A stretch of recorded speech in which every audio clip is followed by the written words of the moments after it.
but most unique 4x4 goes to 106 Team Yakutia, Russia.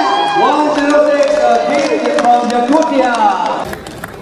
The vehicle has a mega cruiser axle and it's a low vehicle and very broad.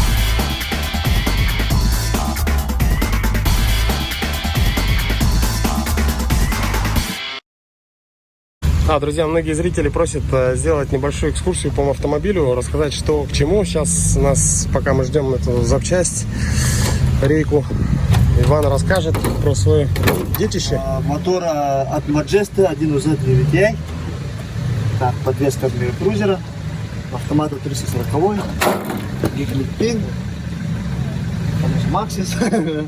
Какой диаметр колес? 38,5 на 12,5 R16. Ага. То, что нужно для соревнования. Да, кстати, вот это у тебя... Свободная размотка, дубетка, левое колесо, правое колесо. То есть в RFC очень у всех, практически у всех автомобилей стоят подрульки. То есть если вы, допустим, хотите резко повернуть налево, вы замыкаете как бы левое заднее колесо, то есть оно тормозит жестко, и, соответственно, машина разворачивается быстрее. Давление воздуха вот в этих штуках. Две дубетки, перед, зад. Включаем. Блок управления двигателем, блок управления коробкой. 24 вольта подаем. Там, кстати, вот эта белая коробочка, это получается диагностика. Через Wi-Fi она раздает на телефон информацию. Жалко, интернет не раздает. Задняя лебедка какая? Рунва. Рунва. Рунва, центра, запаска. Так, сделали привод. Да, кстати. У нас был сломан, сделали из кардана. Тут приварили, сделали. Кардан от Прадика. Передний кардан же, да? Да, передний кардан. Ага. Вот, правда, очень дорого обошлось. Да нормально обошлось. Считай, сварка.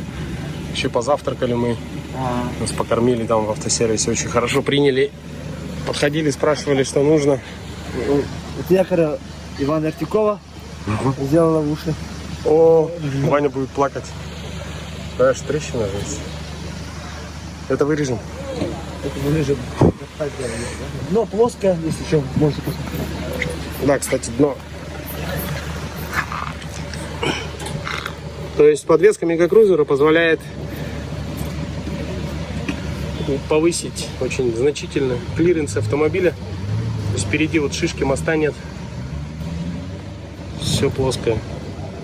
И уже помятая защита. Вот наш лагерь. Вон штурман, механик. Отсыпается Дима. Вчера он вообще прямо варил 4 часа подряд ночью. Ну, такая небольшая экскурсия по автомобилю.